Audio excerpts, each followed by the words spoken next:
Bienvenidos a una nueva edición de la filosofía y sus laberintos.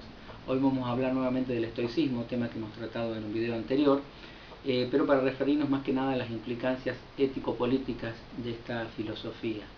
Habíamos dicho en otro video que el ideal estoico de vida, aquel que conduce a la felicidad, es el de la felicidad como imperturbabilidad del alma, es decir, una persona que pueda prescindir de todo aquello que es exterior, como la riqueza, la fama, el poder, y concentrarse en deseos y aversiones más moderadas y en tener opiniones verdaderas acerca de la naturaleza de las cosas.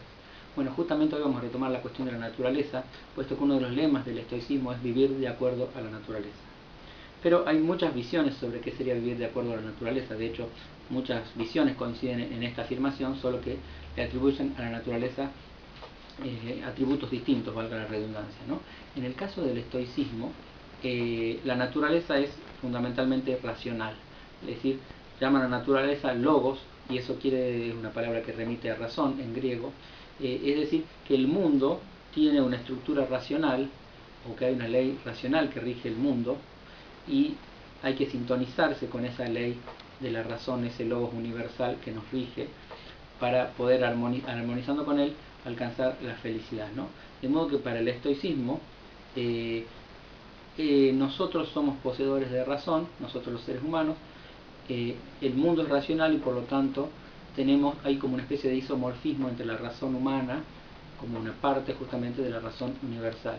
Tenemos que sintonizar nuestro logos con el logos cósmico, y si lo hacemos, vamos a darnos cuenta que lo único que no importan todas estas cosas vanas y volátiles, como la riqueza, la fama, el poder, el dinero, digamos la riqueza material, más allá del dinero, digamos la posesión de bienes, que no tienen ninguna importancia, visto desde el punto de vista del logos cósmico, sino que lo que tiene importancia es justamente apostar a la razón que está en el interior de cada quien y no a ninguna cosa exterior. De modo que lo verdaderamente importante ya está dentro nuestro y solo tenemos que saber escucharlo. Parte de estas ideas la toman de alguna manera de los pitagóricos, que ya desde un punto de vista matemático se habían acercado a esta misma idea, esta sintonización entre el alma humana y el universo, y considerando en el caso del pitagorismo que hay una cierta proporcionalidad en el mundo, y esa es su forma de entender este logos universal, ¿no? Idea de proporcionalidad que también tiene en sí misma muchas implicancias en la modernidad, por ejemplo en Galileo o en Descartes, que conciben al mundo como estructurado matemáticamente. Bueno, estas ideas que parecen no tener mucho que ver con la ética tienen fuertes implicancias éticas, ¿no? Porque implican esta posesión de una porción del logos por parte de cada ser humano, implica la afirmación de la dignidad humana. Tema que, insisto, va a ser central en las luchas políticas y en las filosofías de la modernidad, que retoman en cierta medida parte de estos ideales, al menos estoicos, ¿no?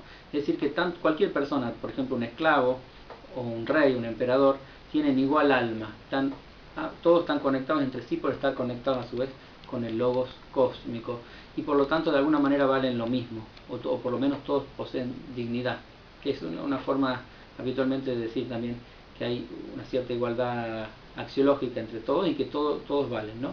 Por ejemplo, esta idea es una de las ideas que está en la raíz de la afirmación de los llamados derechos naturales, y en algunos casos también de lo que hoy llamamos más contemporáneamente los derechos humanos, ¿no? Que todo ser es digno, y una de sus fundamentaciones históricas era en esta posesión compartida de la razón, ¿no? Por ejemplo, Descartes, que en alguna medida es estoico, pese a que es moderno, dice que la razón es lo mejor repartido, el bien mejor repartido en el mundo.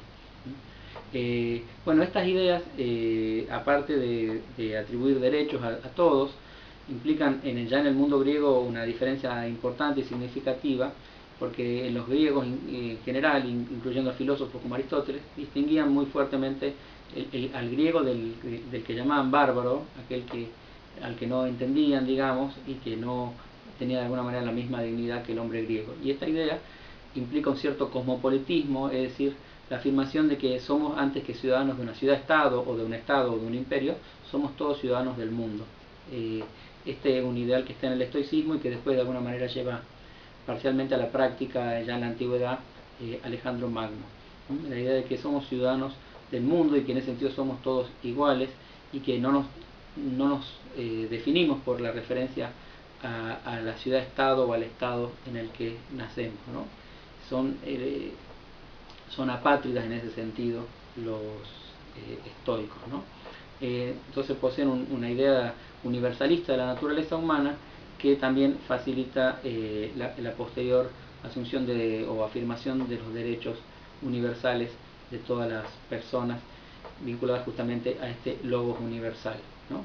Aclaro por si acaso que no es la única fundamentación que históricamente se ha dado de los derechos naturales y de los derechos humanos más particularmente, ¿no? Pero es una de las importantes en su momento. Bueno, entonces un poco esto es lo que le quería contar en este video, un poco las implicancias ético-políticas del estoicismo. Espero que les haya gustado. Si quieren pueden suscribirse al canal, dejarnos algún mensaje o lo que les parezca. Hasta una próxima edición.